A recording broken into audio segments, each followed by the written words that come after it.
Lockdown. UP के लिए lockdown का मतलब होता है पुलिस का डंडा, सरकार की हिदायतें और भगदड़।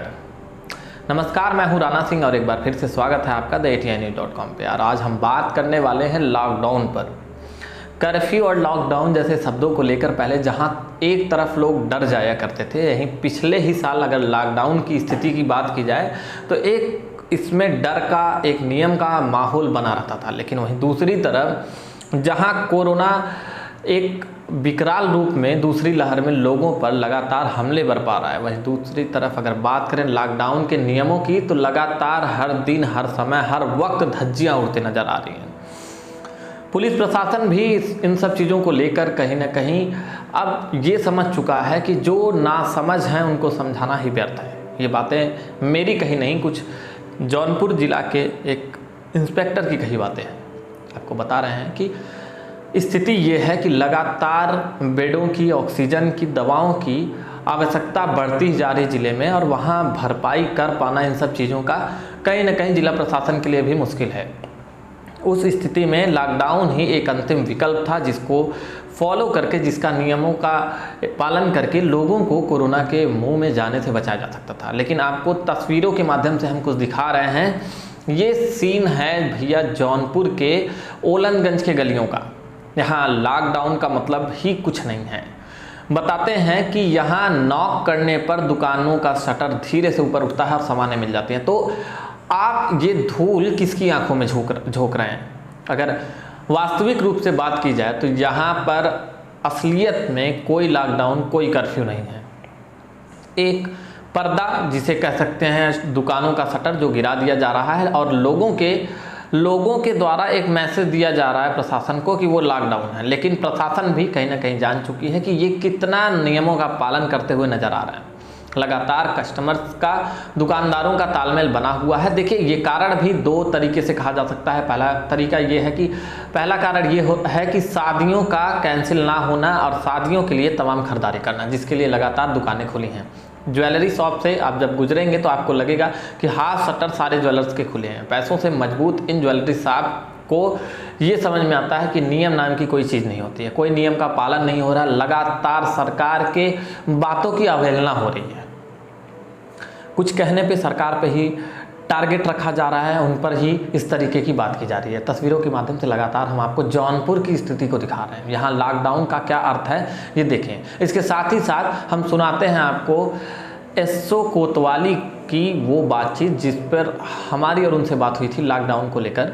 क्या उनके विचार हैं या ऐसी परिस्थितियों में वो डंडा चलाने के अलावा क्या विकल्प रख सकते हैं? सुनिए इस रिकॉर्डिंग को और समझिए एक पुलिस ऑफिसर का भी दर्द, एक अधिकारी का भी दर्द समझिए। हेलो। हाँ नमस्ते सर, मैं राणा बात कर रहा हूँ जौनपुर पत्रकार संघ से। हाँ बताइए। सर, ये कह रहे थे कि कुछ ये भ्रामक खबरें हैं कि 11 बजे तक शॉप ओपन करने की परमिशन है। इसका सर ये नहीं, ऐसा कुछ नहीं है, बिल्कुल नहीं है। आप देखो, ये कंटेनमेंट जोन घोषित है। अच्छा है ना? जी जी। ये पूरा जौनपुर सिटी कंटेनमेंट जोन घोषित है। कंटेनमेंट जोन में डोर टू डोर सप्लाई की व्यवस्था होती है, या मान लीजिए दाएं बाएं अगर कोई कर लिया, लेकिन ये खुलने का आदेश नहीं है।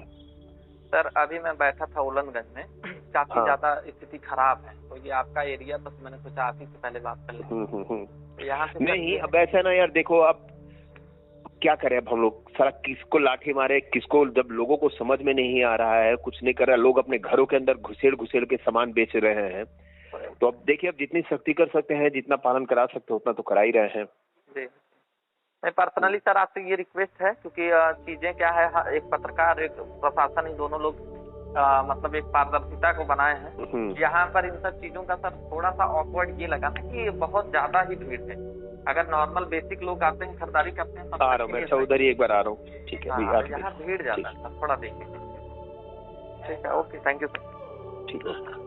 इस वीडियो के बाद लेके चलते हैं आपको जौनपुर के L2 यानी ट्रामा सेंटर की स्थिति को दिखाते हैं, जहां पर लगातार परीक्षण पे परीक्षण, निरीक्षण पे निरीक्षण हुए जा रहे हैं। लेकिन कुछ ऐसी खामियां हैं जो निरंतर सामने आ रही हैं। अभी हाल ही में सूत्रों के द्वारा पता चला था कि वहाँ मरीजों के परिजन बिना PPE किट के मरीजों से मिल रहे हैं और बाहर आ रहे हैं।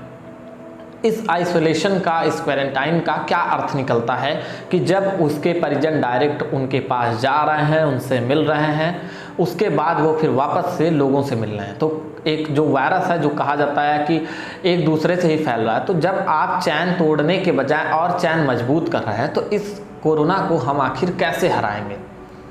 वहीं लगातार जिलाधिकारी इस समय L1 और L2 पर निरीक्षण करते हुए नज़र आ रहे हैं। आप कुछ तस्वीर भी देखिए जो हाल ही यानी कल की रात का है, जो जिलाधिकारी ने इस पर जांच पड़ताल की थी। जौनपुर के L2 अस्पताल में जिलाधिकारी PPE किट पहनकर मरीजों से उनका हाल समाचार लेते हुए नजर आए।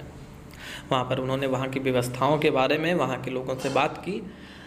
सबसे सोचनीय बात ये रही कि जहां एक तरफ 4 अधिकारी आपको दिख रहे हैं PPE किट में, वहां एक यह शख्स जो बिना PPE किट के इन लोगों से बातचीत करते हुए नजर आ रहा है। और दुखद ये रहा कि जिलाधिकारी महोदय इस सब चीज़ों को नेगलेक्ट करते हुए नजर आ रहे हैं। ये आप डिसाइड करेंगे ना, डॉक्टर डिसाइड करेंगे। हमारे पास कोई कमी नहीं है रहने की, तो इसमें कोई कंफ्यूजन नहीं करना। जो भी पेशेंट है, अगर लगता है आपको तो उसको बचाने के लिए देना दे दीजिए, ठीक है, एकदम रिजेक्ट नहीं करना।